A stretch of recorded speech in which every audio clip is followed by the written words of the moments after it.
화끈한 매운맛으로 국내에서 인기를 끌며 먹방을 통해 전 세계에 알려진 불닭볶음면. 워낙 인기가 많아 거침없이 수출이 되는 상품으로 자리를 잡았는데요. 자, 이 사진을 보시면 왼쪽이 바로 마트나 편의점에서 볼 수 있는 불닭볶음면입니다. 오른쪽은 중국어가 박힌 모습이 꼭 중국 수출용처럼 생겼죠. 하지만 이것 또한 짝퉁입니다. 짝퉁이 나라 중국이 야심차게 내놓은 중국산 진또백이죠. 중국이 만든 짝퉁 제품을 한국 정품인 줄 알고 구입을 하는 외국인들이 있을 정도로 디자인을 그대로 빼다 박았다는 걸 알 수 있죠. 한국인으로서는 화가 나지 않을 수 없는 부분인데요.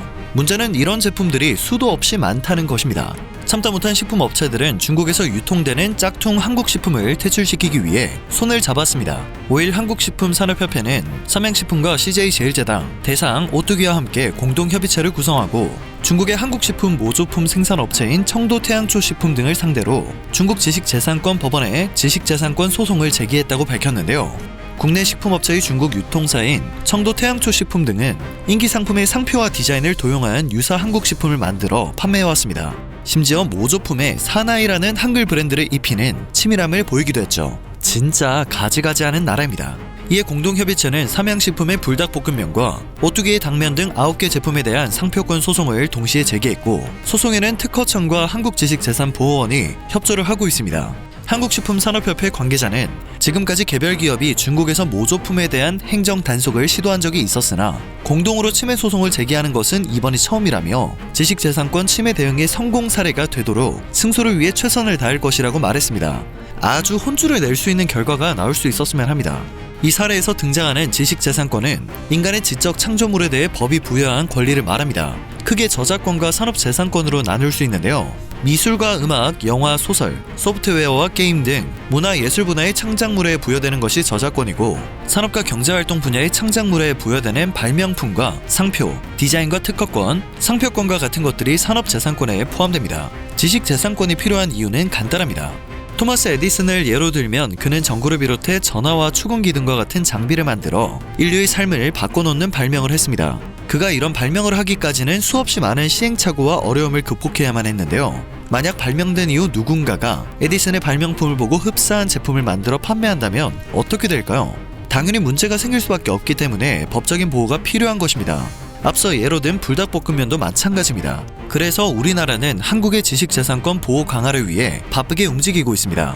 지난달 문화체육관광부는 제5차 해외지식재산보호협의체를 열고 한류 콘텐츠 관련 지식재산 침해 대응 방안을 모색했습니다. K-팝과 영화, 드라마에 이어 최근에는 웹툰에 이르기까지 다양한 분야의 한류 콘텐츠가 해외에서 인기를 얻으며 우리나라 경제와 산업 발전에 크게 기여를 하고 있다는 건 잘 알고 계실 것 같습니다. 코로나로 가속된 디지털, 비대면 경제 환경은 우리나라 콘텐츠 산업과 저작권 산업이 모두 성장하는 기회로 작용하고 있지만, 이를 통해 한류 콘텐츠 관련 저작권 등 지식재산 침해도 국경을 넘어 진흥화하고 있기 때문에 지식재산 보호의 중요성을 공론화하고 많은 협회가 모여 침해 대응 협력 방안을 모색해 나가고 있는 것이죠.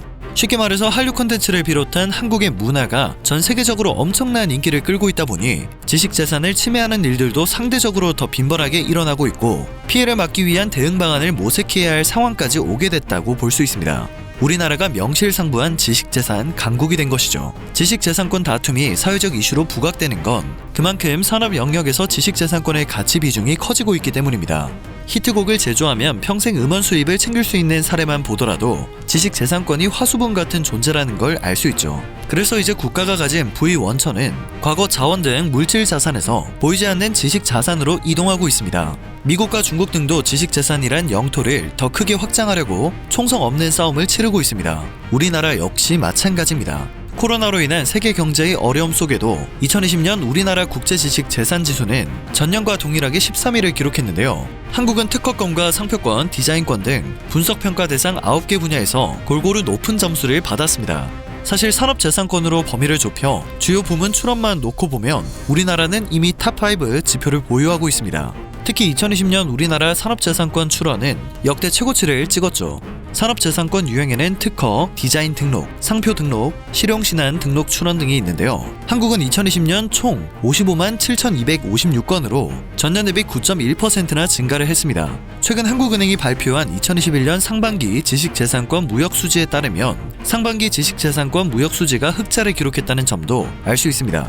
해외 특허 등을 주로 사용하는 국내 제조업 구조를 고려할 때 흑자가 나기 쉽지 않은 구조임에도 불구하고 상반기 저작권 무역수지가 19억 6천만 달러, 약 2조 3천억 원의 흑자를 내면서 지식재산권 전체 수지를 흑자로 전환시키는 쾌거를 이룬 것입니다. 한국은 2019년 기준 GDP 대비 특허 출원 1위, 인구 대비 특허 출원 1위에 이름을 올렸죠. 전체 인구 비율 중에서 똑똑하고 기발한 두뇌를 많이 가졌다는 것을 의미합니다. 미국은 2018년 트럼프 행정부부터 중국과 정보기술 패권 전쟁을 벌이고 있는데요. 정보기술의 핵심 역시 바로 지식재산에 있습니다. 뭐만 하면 죄다 베끼기 바쁜 중국이 사실 지표상으로는 특허 출원국 1위인데요. 전체의 40% 정도에 해당한다고 합니다. 그리고 바로 뒤를 잇는 나라가 미국이죠. 중국의 산업재산권 출원이 압도적으로 많은 이유도 여기에 있는데요. 2020년 중국의 특허 신청은 미국의 2.5배에 이를 정도로 많습니다. 중국 경제는 지식재산의 성장 흐름과 궤도를 같이 하고 있기 때문인데요. 특허 신청 기준으로만 따지면 우리나라 역시 탑5에 들 정도로 지식재산 경쟁력을 확보하고 있습니다. 한편 게임 등 컴퓨터 프로그램 저작권과 데이터베이스 저작권을 포함하는 연구개발 및 소프트웨어 저작권 무역 수지가 반기별 역대 최대치의 흑자를 기록했고, 문화예술 저작권 무역 수지 흑자 규모도 전년 같은 기간 대비 4배나 증가한 3억 달러를 기록했습니다. 한국은행은 지식재산권 수지의 역대 최대 규모 흑자 기록에 대해 국내 엔터테인먼트사들의 한류 콘텐츠 수출 등에 힘을 입은 것으로 분석했죠. 관련 산업의 생산과 부가가치 유발 효과 등 한류 확산에 따른 경제적 파급 효과도 제조업 못지않은데요. 영국 글로벌 시장 조사 업체 프라이스 워터하우스 쿠퍼스에 따르면 2020년 기준 세계 콘텐츠 시장 규모는 총 2조 4천억 달러이며 우리나라는 623억 달러로 세계 7위를 기록했습니다. 분야별로 우리나라 게임과 음악, 영화, 방송 시장 규모 역시 전 세계 10위권 안팎입니다.